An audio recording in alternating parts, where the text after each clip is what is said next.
All right, Shalom. First and foremost, all praises and glories unto Yahweh, Bahashem Yahushai, Bahashem Arachakodash, that belong to our apostles, the bishops, the elders of the great millstone, who teach God and rule well. And greetings, salutations, and blessings, much love unto you. Hopefully, like Shalom unto you. Brush Quack with a quick video from the Las Vegas church. Just wanted to redo this video, I guess. It's like I've been having some technical difficulties. Gotta continuously clear my phone out for different things and whatnot. So, Lord willing, get that corrected as soon as possible. But in the meantime, I'm gonna redo this one. Okay, so the brother, this was a response, to a response, so on and so forth. And actually, this was from the version I'm gonna play and base mine on. Is from the so this version of the response is from the Uppercoming Elder Karatazar from Las Vegas page. I'm gonna use his intro or get to the point where where the IUIC continues to put their foot in their mouths. Up unto a bucket, and the Lord didn't say like a whole bunch of drops. He said all of y'all combined is like one little drop of a bucket. You're nothing. You're zero. You understand that? Go to Isaiah chapter 40, because he says, thou hast said that they are nothing. What is Ezra talking about? He's talking about his forefather Isaiah, because Isaiah lived before Ezra. Read that for me. Isaiah 40, Book of Isaiah chapter 40 and verse 15. Come on. Behold, the nation are as a drop of a bucket. This is why Ezra said, thou hast said. Where? In the book of Isaiah. Read again. Behold, the nation are as a drop of a bucket. Come on. And are counted as a small dust of the balance. Wait a minute, they're going to water again. Nations, seas, drop of a bucket. He keeps saying the nations are waters. The nations are seas. Come on. Behold, he taketh up the isles of a very little thing. Come on. And Lebanon is not sufficient to burn. Read. Nor the beast thereof sufficient. I like how he compared a drip from a bucket of water to the sea. But I see what he's doing. All right. And this is how they manipulate with the scriptures. All right. Let's continue to listen. For a burnt offering. Watch this. All nations before him are as nothing. What the Bible say? All nations before him are as nothing. Satan mad. He making the damn microphones peak. Read it again. All nations before him are as nothing. All nations before him are as nothing. Go ahead. And they are counted to him less than nothing. And not only are they nothing, they're less than nothing. Come on. And vanity. And they vanity. They vain. You're nothing. You're zero. I don't mind losing you. It don't matter to me. You can fall out the bucket. I ain't going back to pick you up. Because the Lord said, if you lose one sheep, you lead the 99 to go get that one sheep. That's talking about the lost sheep of the house of Israel. That ain't talking about the other nations. That's talking. You gotta be entertained because so far everything's going well. The general breakdown that he's given, everything's on point. There is a reference of the nations. He's reading it, nations being as the sea, but where he goes off is coming up because he's building. To tell a lie, you have to first know the truth, or you just have to wing it and be way off. But it's amazing because some of these guys do know some things, and I don't know if the IUIC has to have, these certain doctrines come out that are just off according to the scriptures, or if they're trying to spread it around and make it seem like they have more than one or two teachers over there. So they letting these other guys say these damnable heresies, man. Okay? But when we get into this, for you that haven't seen it, I'm sure most of you have already seen it. I just want to make sure that this is still going up on my page. And like you said, I still have, before I deleted all the precepts from it, I might as well just do it again. All right? So, now, watch where he goes. One of our people go off, we go and leave the 99 and go get that one because we care for every last one of God's sheep. But not the other nations. One drop of them, he's like, hell with that. It's a drop of a bucket. They're nothing. And that's beautiful to my ears. Go back, Revelation chapter 21, verse 1 again. Now y'all listen up. Yep. Listen to how he plays this, how he tries to break this down. This is horrible, man. Come on, Nate. Listen real quick.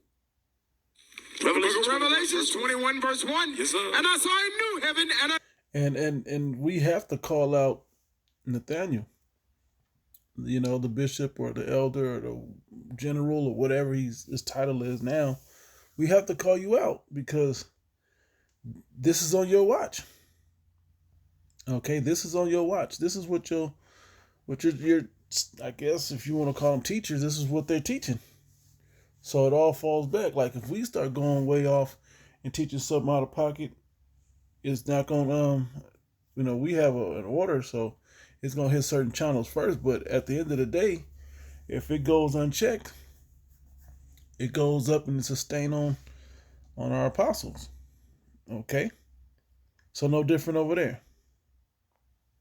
new earth. Come on. For the first heaven and the first earth were passed away. Read. And there was no more sea. And there was no more sea, no more nations.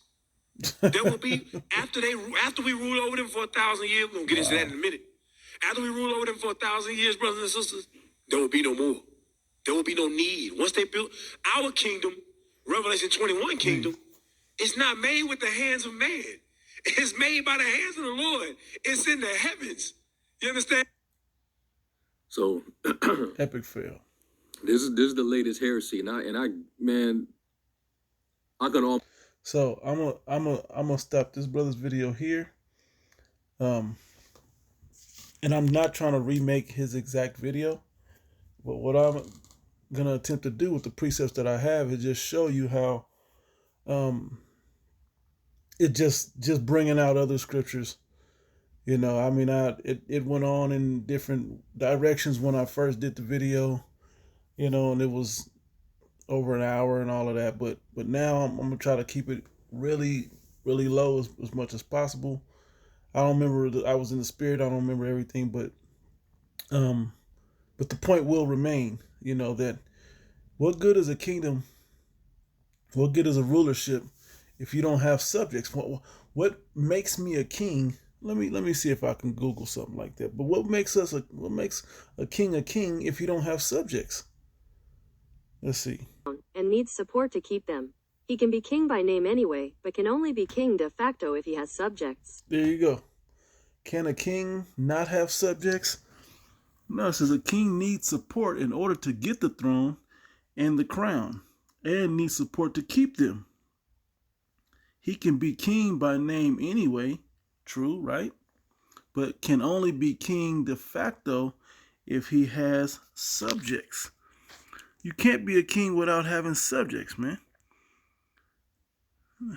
Does a king have subjects? Rulers of early kingdoms provided protection to their residents or subjects. In return, subjects paid taxes or services to the monarch. Kingdoms also had the power to create and enforce laws. The first kingdoms were established about 3000 BCE. Known as Sumer and Kemet and blah, blah, ancient Egypt. Okay, blah, blah, blah. Let's see. Although there is only one monarch, it's in the name after all. one on, right? Mono one. The king does not work alone. Okay?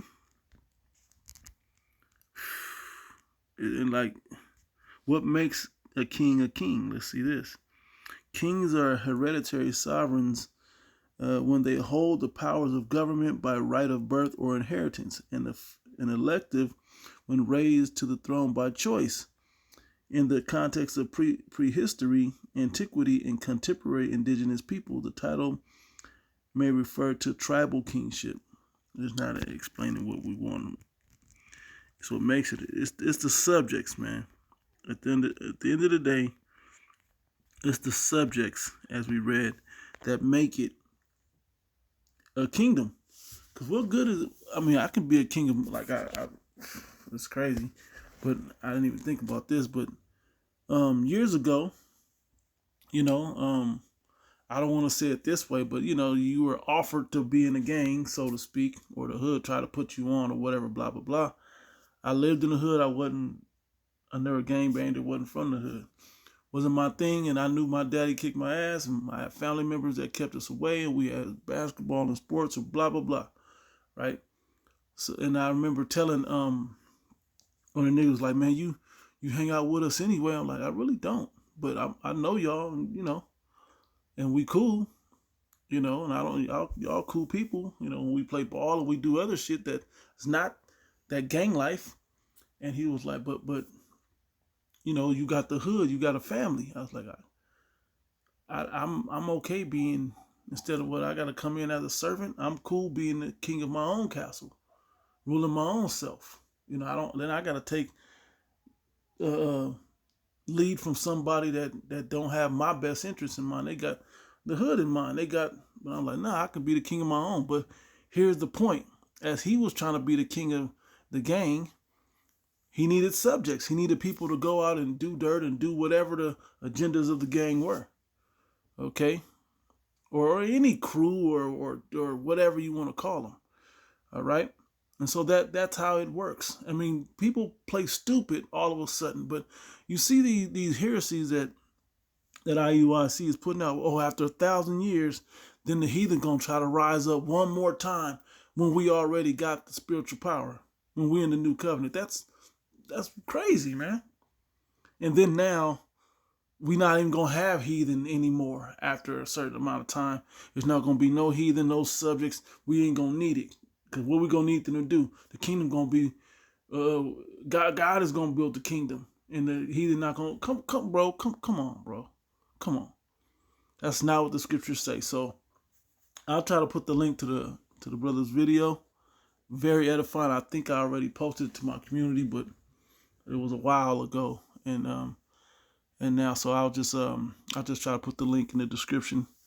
But I hit these precepts and I'm gonna just run through them. Okay, and these you just can't ignore. All right? Because they directly contradict the point that they're trying to make. All right, so I'll start at Acts 15, verse. I'll start up at the top. Acts 15:1, and certain men which came down from Judea taught the brethren, right? And said, except ye be circumcised after the manner of Moses, ye cannot be saved. So this is a quarrel or something that they're trying to figure out, right? And brothers brought these points out, man. When I watch these other videos, you see brothers bring these points out, right? It says, when therefore Paul and Barnabas had no small dissension and disputation with them, they determined that Paul and Barnabas and certain other men should go up to Jerusalem unto the apostles and elders about this question. All right. Yeah, and it was talking about the Gentiles. Okay. Which were Hebrew Israelite foreigners. Or how should they deal with them? So they had these councils. And this, well, it's going to get into it. Actually, I think this was from a different lesson. Salakia. Anyway, Isaiah 2. Like I said, I'm going to just go through these. They're pretty straightforward. Isaiah 2:2, it says, and it shall come to pass in the last days that the mountain of the Lord's house shall be established in the top of the mountains and shall be exalted above the hills, and all nations shall flow unto it. How long does that last, IUIC? Okay. And many people shall go and say, come ye, and let us go up to the mountain of the Lord, to the house of God of Jacob, meaning that if their God's not the God of Jacob, our God is the God of Jacob, because we're Jacob. Okay? They will come up to us. All right? And he will teach us his ways. Whoa. And he will teach us his ways, and we will walk in his paths. For out of Zion shall go forth the law and the word from of the Lord Yahweh, Bashim Yashai, from Jerusalem. And he shall judge among the nations, and shall rebuke many people, and they shall beat their swords into plowshares, and their spears into pruning hooks. Nation shall not lift their sword against nation, neither shall they learn war anymore. So if you understand how the scriptures speak, especially in Revelation. World War III is the war to end all wars, right? War in heaven, all those things happening. We come out the ships and blah, blah, blah, blah, blah, right? So how is it that they're not going to learn war anymore if they're not around? If the sea is gone, how are they going to not learn war anymore? So we never get a peaceful rulership over the heathen? Okay, it just don't make sense. But with that, what it said in verse 3, and he will teach us of his ways. Watch this. Exodus 19:5. Now therefore, if you will obey my voice indeed and keep my covenant, then ye shall be a peculiar treasure unto me above all people. When we going so that's not gonna happen no more? We have to do that under the law? Or can we do that after the second covenant where we keep the law perfectly? Because that's what it said, right? If we keep the covenant, talk about the first one. But the only way we're going to keep the first covenant is when he initiates the second covenant. All right. For all the earth is mine, and ye shall be unto me a kingdom of priests and an holy nation. We're not kings. We're priests now, but we're not kings. This was not fulfilled under King David. Okay. These are why? Because there was heathen that rose up after King David and King Solomon ruled. We still had those major beasts to deal with. Okay, from the image in Daniel, we still have that to deal with, right? Those four mighty kingdoms, right? It says, these are the words that which thou shalt speak unto the children of Israel, okay? And so we'll be a kingdom of priests and an holy nation, all right? But we have to be the king first and a priest. But watch what the new covenant says. Straight to the point, Hebrews 8:8, for finding, I'll start at 7. For if the first covenant had been faultless, then should no place have been sought for the second. Yeah, because we couldn't keep the first covenant perfect, right? For finding fault with them, because we were flawed. Our flesh was flawed to keep the law perfect because it was made according to sin, right? He saith, behold, the days come, saith the Lord Yahweh, when I will make a new covenant with the house of Israel and with the house of Judah. Right? Didn't say nothing about heathen or none of that. But this is the covenant that he's making, not according to the covenant that I made with their fathers in the day that I took them by the hand to lead them out of the land of Egypt. Going back to a timestamp, right? Back under Mount Sinai when he made that covenant. Speaking of Moses, right? Because they continue not in my covenant, and I regard them not, saith the Lord, right? So we went off and went on in captivities and all of that, right? For this is the covenant that I will make with the house of Israel after those days, saith the Lord Yahweh. I will put my laws into their mind. So he's going to put it in us to be perfect in the law. And write them in their hearts, and I will be to them a God, and they shall be to me a people. And we will finally get the height of what he intended from the beginning. All right? When he initiates and makes us perfect to be able to keep the law. In the like of his only begotten son, Yahushua, right? And they shall not teach every man his neighbor and every man his brother. So we're not going to teach one another, but we're going to be a kingdom of priests. Well, how? I don't get it. If we're the kings and the priests, who are we going to teach if we're not going to teach every man his neighbor, right? Knowing it's the heathen, man. We're going to teach the other nations. Saying, know the Lord, for all shall know me from the least to the greatest of the Israelites. For I will be merciful to the Israelites' unrighteousness, and their sins and their iniquities will I remember no more. Okay? And that's pretty much the point. Who are we going to be teaching? Who are we going to be a priest unto if we're all going to know the Lord? All right? It's the heathen, man. It's not hard. It's not hard. Let me keep going though. Psalm 2, which is a great, I guess I can start at the top, but it's nice because it hits the point. The point is in verse 8. I'll read the first couple verses though. It says, why do the heathen, this is Psalm 2, why do the heathen rage and the people imagine a vain thing, an empty thing? The king of the earth set themselves, and the rulers take counsel together against the Lord and against his anointed, his children. The Israelites saying, let us break their bands asunder and cast away their courts from us. Basically, don't have them to rule over us. All right. He that sitteth in the heavens shall laugh. The Lord shall have them in derision. And that's what's coming. It ain't there yet, but that's what's coming. Then shall he speak unto them in his wrath and vex them in his sore displeasure. That's coming. All right. The day of the Lord. All right. The day of the Lord is also, I'll say the word simultaneous, but it's going to all happen in the same time period. And I don't mean like the same 100 years. I mean the same time period, like simultaneously, right? As Jacob's troubles happening and the hour of temptations coming and happening, the day of the Lord is also happening where the heathen get judged as well. Okay, he's going to judge up everybody. Okay, and the 2/3 of the Israelites along with the heathen are going to be judged in a very harsh way. Okay, with fire. Well, his elect is going to be given mercy and glory. All right. And there will be heathen left over. All the 2/3 have got to go and hit the reset button, hard reset, right? But the other nations, there will be some left to start the work that needs to happen immediately. We don't have to wait 9 to 10 months for these heathen to start having children, to start putting them to work in years, 10 years before they can even get to working. We're not doing that. Okay, that's not what's going to happen. Okay, but there's still time that everybody needs to come and put work in, right? Verse 6, it says, "Yet have I set my king upon my holy hill of Zion. I will declare the decree. The Lord Yahweh has said unto me, Thou art my son. This day have I begotten thee." Speaking of Yahweh Shai, which is that king also. And under him is King David, right? Verse 8, "Ask of me, and I shall give thee the heathen for thine inheritance, and the uttermost parts of the earth for thy possession." Hey, man, so who are we going to...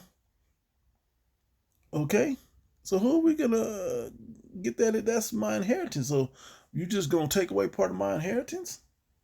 Part of the inheritance is coming into of being a joint heir with Yahweh Shai to rule the earth and to have power and all of those things. But the other, and come back to the Father and be a son unto the Father, just like Yahweh Shai is the only begotten son, right? But then you're going to take away my employees. Look that word up, the origins of that word, right? You're going to take away my slaves.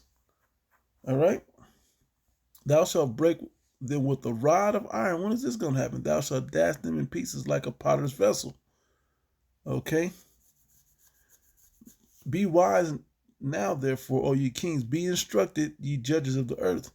Serve the Lord with fear and rejoice with trembling." All right. And it goes into how our mind states going into knowing that that's the end game has to be.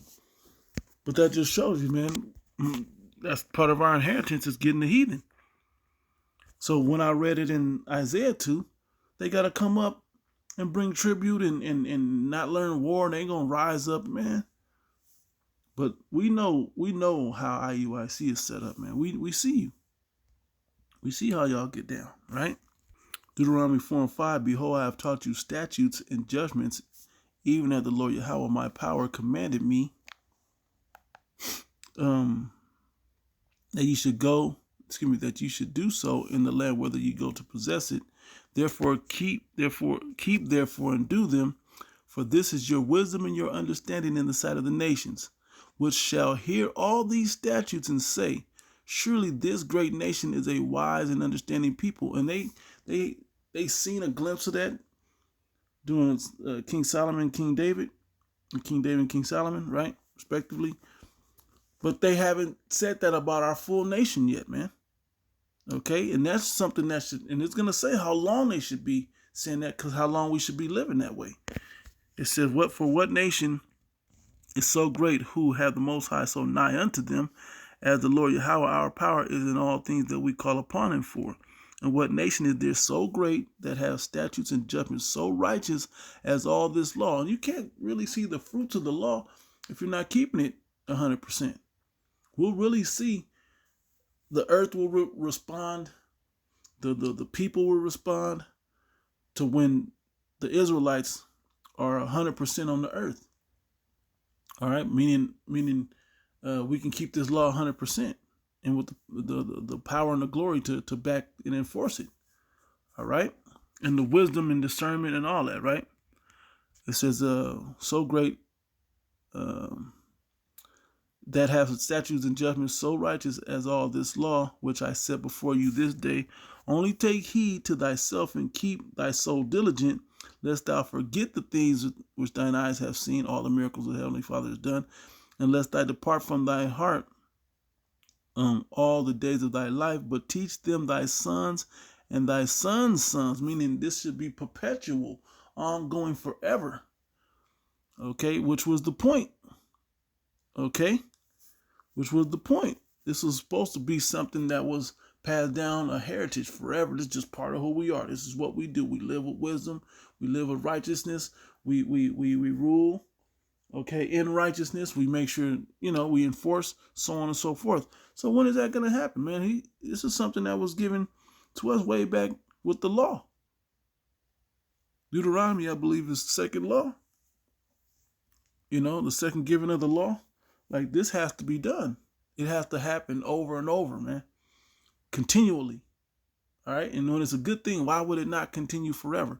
Well, we haven't kept it like that forever. We will. Okay? Deuteronomy 30:7. And the Lord, look, above it shows that our return.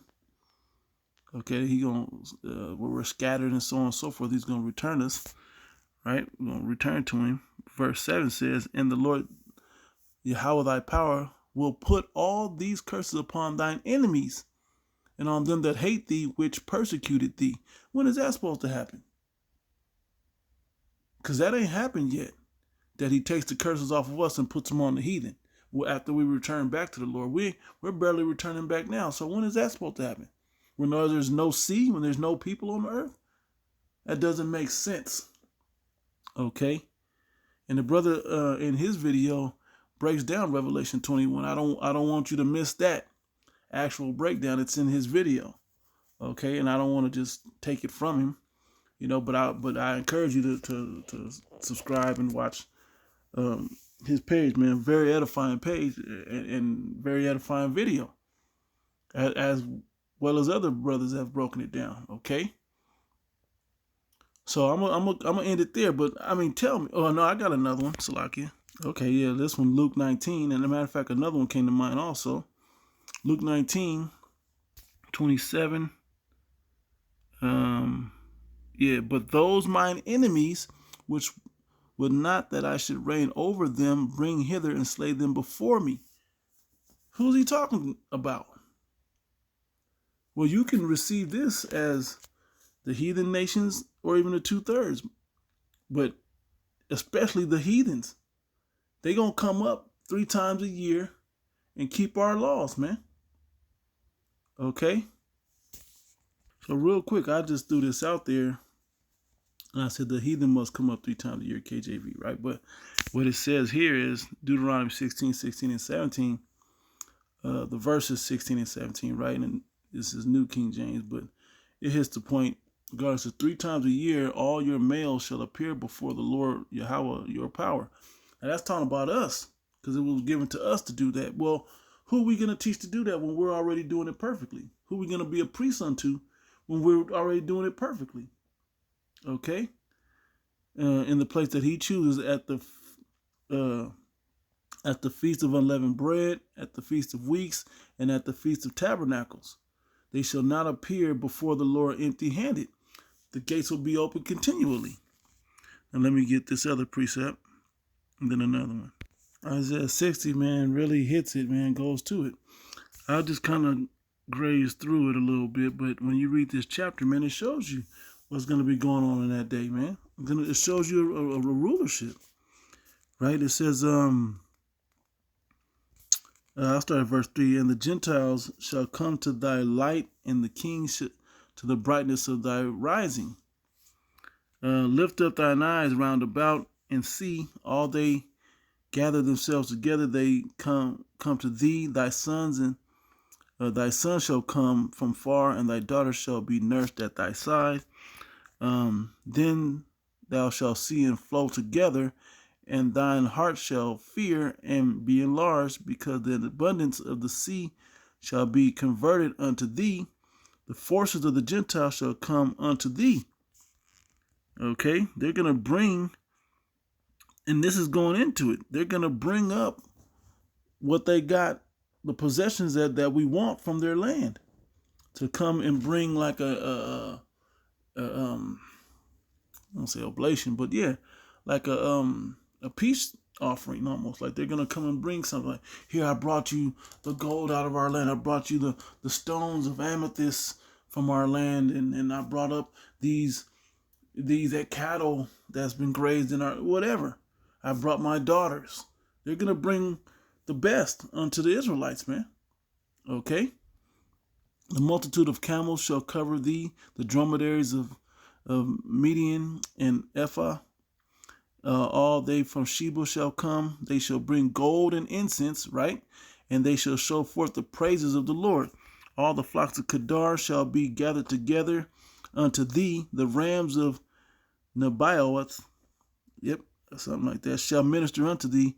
They shall come up with acceptance on mine altar, and I will glorify the house of my glory. Okay, they're coming to bring substance to us, their forces to us, right? And I say forces, all their wealth and whatnot to us, and we're gonna rule over them and show them how to live the righteous way, so they're not polluting the earth, man, messing up the earth. All right. Who are these that fly as a cloud and as the doves to their windows?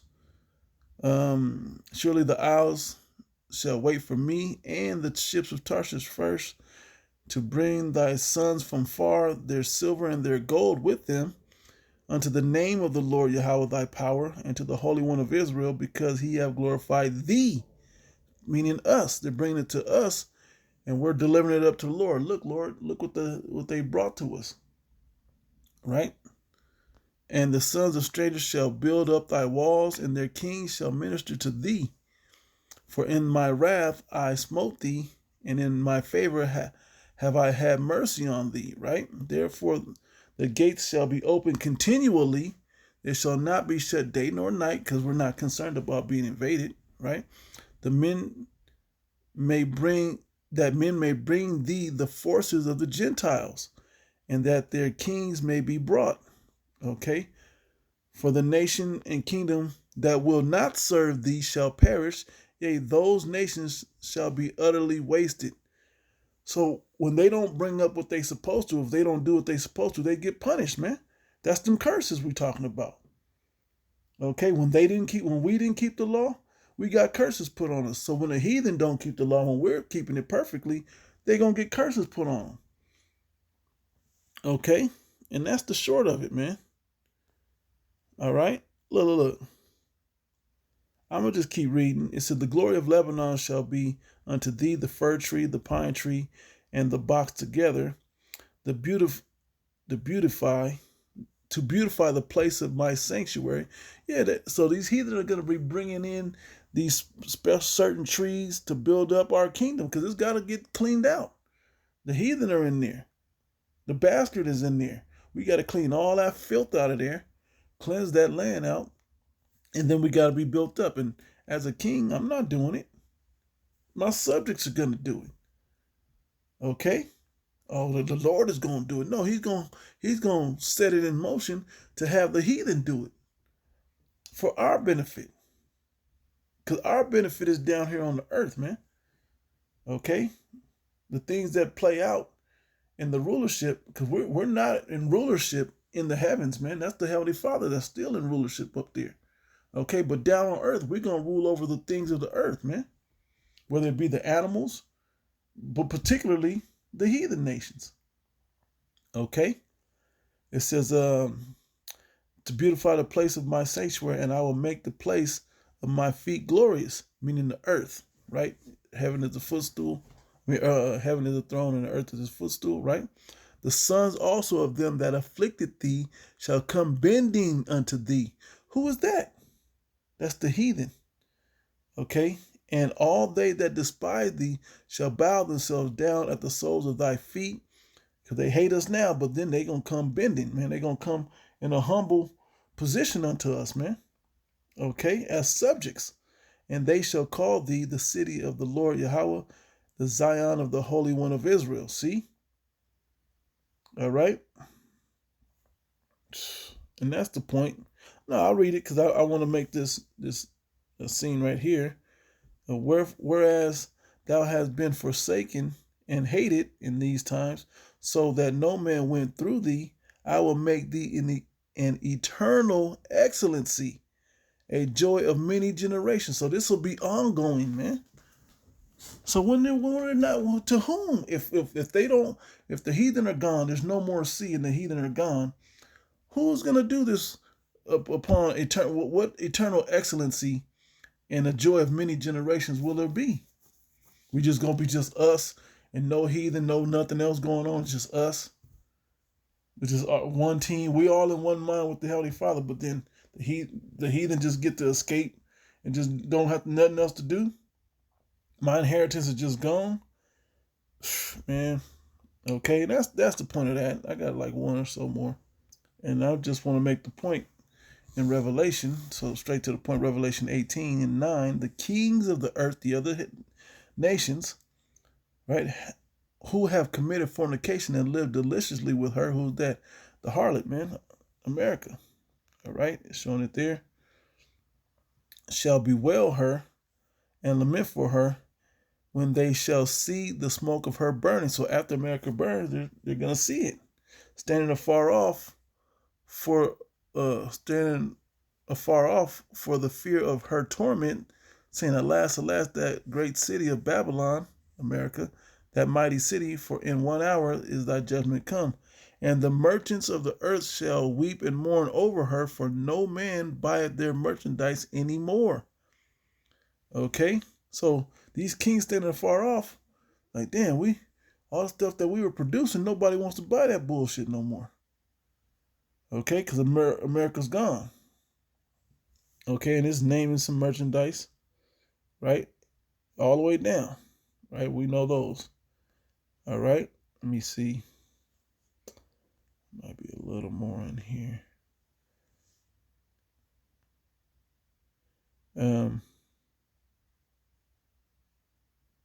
Yep. That's the point, man. The point's been made. I mean, like, this was over a week ago. I've been trying to get this video up for days, and it's all messed up. So anyway, Lord willing, this was still edifying. Giving all praise and glory unto Yahweh. Shine to the next one. Shalom.